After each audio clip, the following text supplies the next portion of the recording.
In this video, we're going to take a look at the anatomy of an earthquake and about different seismic waves that will be produced by an earthquake. Now, you guys know that most earthquakes are going to occur along plate boundaries or at fault lines. Now, if we're going to take a look at where earthquakes are going to occur, I'm just going to go ahead and draw a fault here.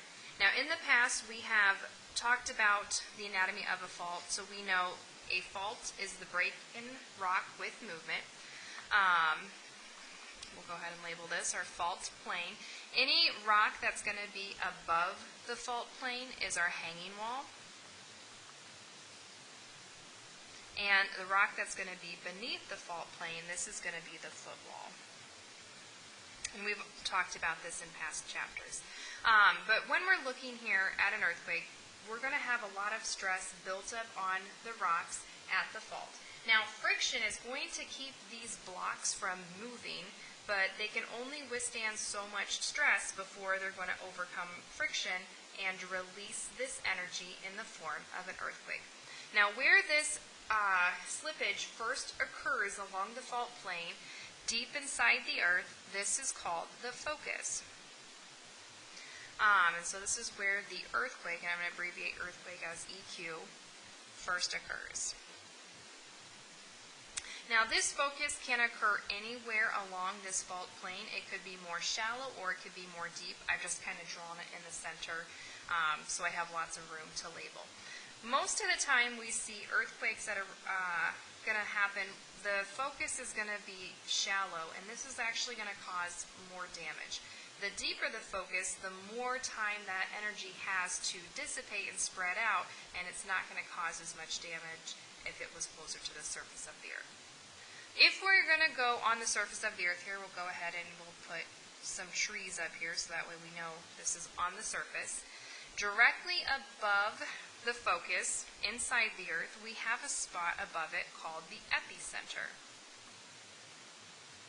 So this is directly above the focus where that earthquake is going to occur. A couple other things that we labeled in class with our earthquake is that energy is going to then be released and it's going to travel out in all directions. And this form of energy in an earthquake is called seismic waves. And it will spread out in all directions. Now, we know that there are a couple different types of seismic waves. The first type of seismic wave that we talked about were body waves. And these body waves are going to travel through a medium here.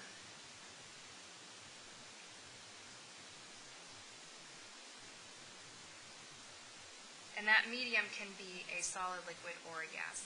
And then the second type of seismic waves that we talked about are surface waves. And obviously the surface waves are going to travel on top of or the surface of a medium.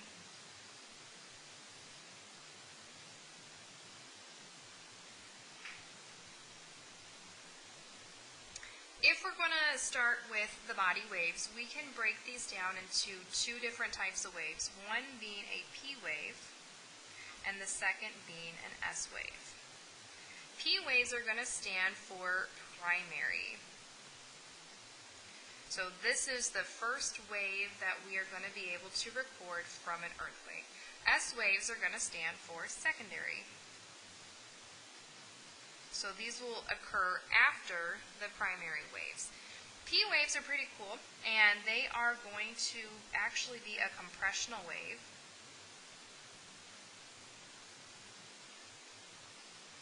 Which means they're going to move material back and forth in the same direction that the wave is traveling. So we kind of drew this in class like a slinky. We have a bunch of slinky that's going to be pressed together, and then we have some slinky that's going to be spread apart. And then we're going to have a bunch of slinky pressed together, and then we're going to have some kind of spread apart.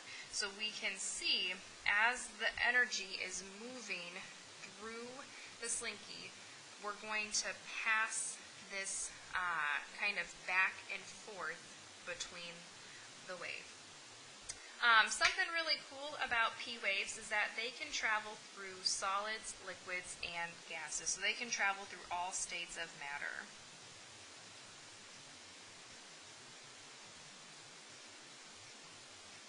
By moving that material back and forth. If we're going to then take a look at S waves, the second wave on the scene, this wave is actually going to move material back and forth perpendicular to the direction of the wave, and it's going to look something kind of like this. So if the wave energy is traveling in this direction, it's going to move material perpendicular to the direction of the wave. And we see that S waves are only going to be able to travel through solids. So it works out kind of nicely that S waves only travel through solids. P waves can travel through all states of matter. If we're then going to talk about our surface waves that travel on top of the medium, so at the surface, we also can split these into two different types of waves. The first one being a love wave. And this is going to act very similar to an S wave, moving material perpendicular back and forth to the direction of the wave. Only difference here is that this is occurring on the surface of the Earth versus deep inside the Earth. And then our second type of surface wave that we have is called a Rayleigh wave. And this is going to be a rolling motion. And so we see materials going to kind of travel in a circle. And the energy is going to be passed along, but the material is going to move in a circular direction.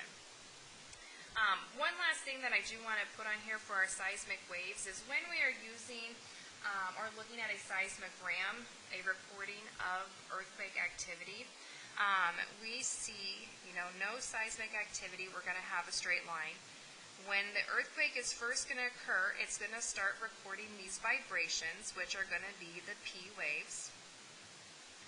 First on the scene, the primary wave. And then we see the S waves are going to hit, and they're secondary. They are second on the scene. And then lastly, the slowest type of waves that we have are the surface waves.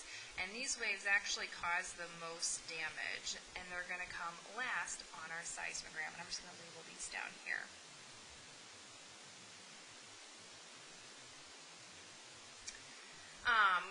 I guess one more thing that we can put on here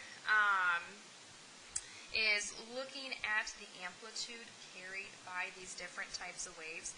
If we're going to just have this flat line here where there's no seismic activity be 0, and we'll just kind of draw this out, the amplitude of the wave is going to measure how much energy is created by this earthquake by looking at how high up this wave is going to reach or how low this wave is going to reach to give us the amount of energy created by this earthquake. And if we know the amplitude, that'll help us then when we're trying to determine the magnitude of an earthquake.